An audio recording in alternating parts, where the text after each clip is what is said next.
446 میں آ کر شیعوں کی حکومت کو ختم کیا تغرل بیگ سلجوکی نے۔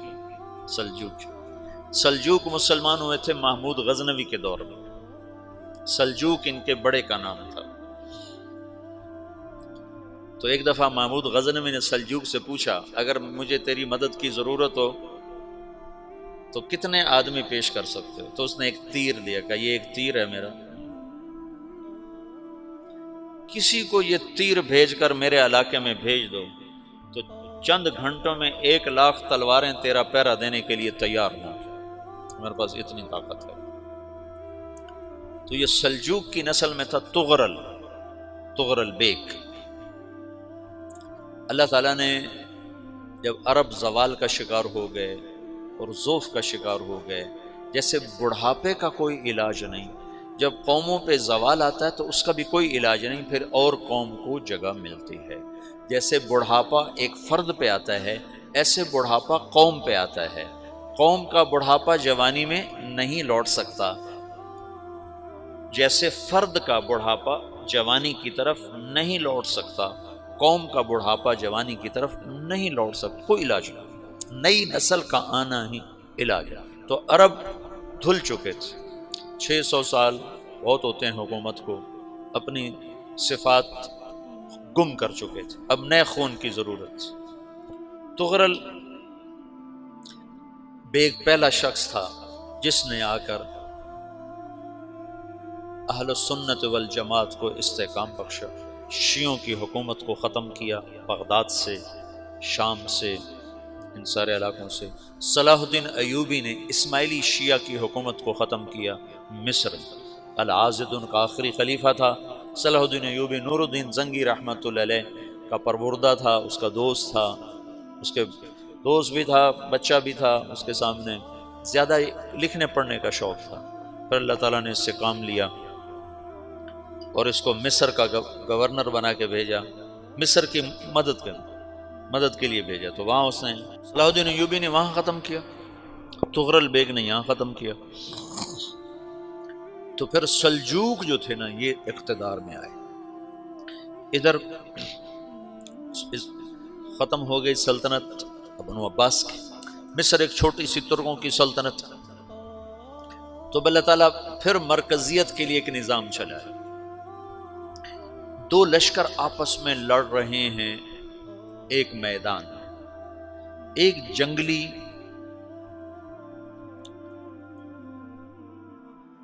بدوؤں کا قافلہ، جنگل کے لوگ اپنے قبیلے کو لے کر، ایک جنگلی قبیلہ اپنے سردار کے ساتھ نقل مکانی کر رہا ہے ایک جگہ سے دوسری جگہ۔ اللہ کا نظام کہ یہ لوگ چلتے چلتے چلتے اس وادی میں پہنچ گئے جہاں جنگ ہو رہی ہے، دو لشکر آپس میں لڑ رہے ہیں۔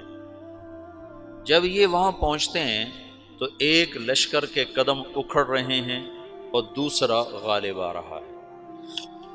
ان کو نہیں پتا شکست کھانے والے کون ہیں اور فتح پانے والے کون ہیں، ان کو نہیں پتا۔ اس جنگلی قبیلے کے سردار کا نام بھی تغرل ہے، تغرل۔ تو یہ سردار کہتا ہے جو شکست کھا رہے ہیں ان کی مدد کرو، کچھ پتہ نہیں کون ہے، کہتا جو شکست کھا رہے ہیں ان کی مدد کرو۔ تو 400 وحشی جنگلیوں نے فاتح لشکر کے پیچھے حملہ کر دیا۔ وہ تو ایک کافی ہوتا تھا، 400 دوڑ جب تلواریں پڑیں تو چند لمحوں میں نقشہ بدل گیا، بھاگنے والے جم گئے اور جمنے والے بھاگ پڑے۔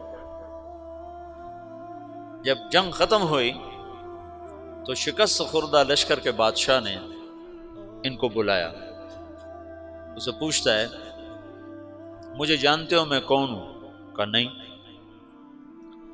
کہا تو تم نے میری مدد کیوں کی؟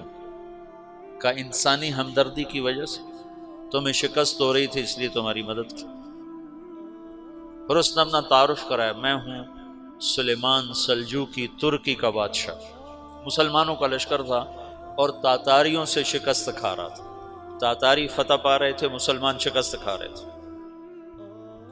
تو وہ اللہ کی غیبی مدد بن کر آئے، تو وہ اس سے کہتا ہے میرے ساتھ رہنا پسند کرو گے؟ تم نے میرے اوپر احسان کیا ہے، میں اس کا بدلہ دینا چاہتا ہوں، میرے ساتھ رہنا پسند کرو گے؟ کہنے کا کر لوں گا۔ تو اس نے اس کو لے کر ترکی آیا، اور استنبول اس وقت روم کی حکومت میں تھا، اس سے فتح کیا اس تغرل کے آگے چوتھے پانچویں پڑپوتے محمد فاتح نے۔ تو یہ استنبول ہے، یہ ترکی ہے، بیچ میں ایک چھوٹا سمندر ہے، یہاں ایک جاگیر ہے۔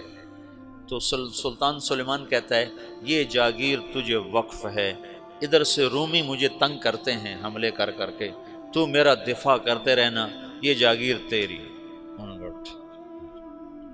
یہ اس جاگیر پہ اس نے اپنے قافلے کو آباد کر دیا، اپنے قبیلے کو، اور ایک چھوٹی سی حکومت بنا لی، جو ایک صوبہ سمجھو سلمان سلجوقی کا، وہ ایک چھوٹا سا صوبہ ہے۔ وہاں جب یہ رہ پڑا تو پھر یہ ایک شیخ کے بیت ہوتا ہے، وہاں شیخ طریقت ہے، ان کے یہ بیت ہونے جاتا ہے، وہ اس کو رات اپنے پاس ٹھہراتا ہے، تو ایک کمرے میں ان کا خادم ٹھہراتا ہے۔ یہ جب کمرے میں جاتا ہے تو سامنے دیوار میں طاقچے پر قرآن پڑا ہوا ہے، تو یہ تغرل بیگ کہتا ہے یہ کیا ہے، یہ کیا ہے؟ تو وہ خادم کہتا ہے یہ کتاب اللہ ہے، قرآن ہے۔ اچھا، وہ اس کو وہاں چھوڑ کے باہر چلا جاتا ہے۔ وہ دیہاتی آدمی، جنگل کا رہنے والا، پہلی دفعہ زندگی میں قرآن دیکھا، وہ کہتا ہے یہ قرآن ہے، اللہ کی کتاب ہے، میں اللہ کی کتاب کے سامنے سو جاؤں، کتنی بے ادبی ہے۔ تو اس نے ایسے قرآن اٹھایا اور سر پہ رکھ لیا اور کھڑا ہو گیا، ساری رات قرآن سر پہ رکھ کے کھڑا رہا۔ رات کے پچھلے پہر اس کو خواب آیا، کھڑے کھڑے اس نے دیکھا کہ اس کی پشت سے ایک چاند نکلا اور شیخ کی بیٹی کے سینے میں جا کے اتر گیا۔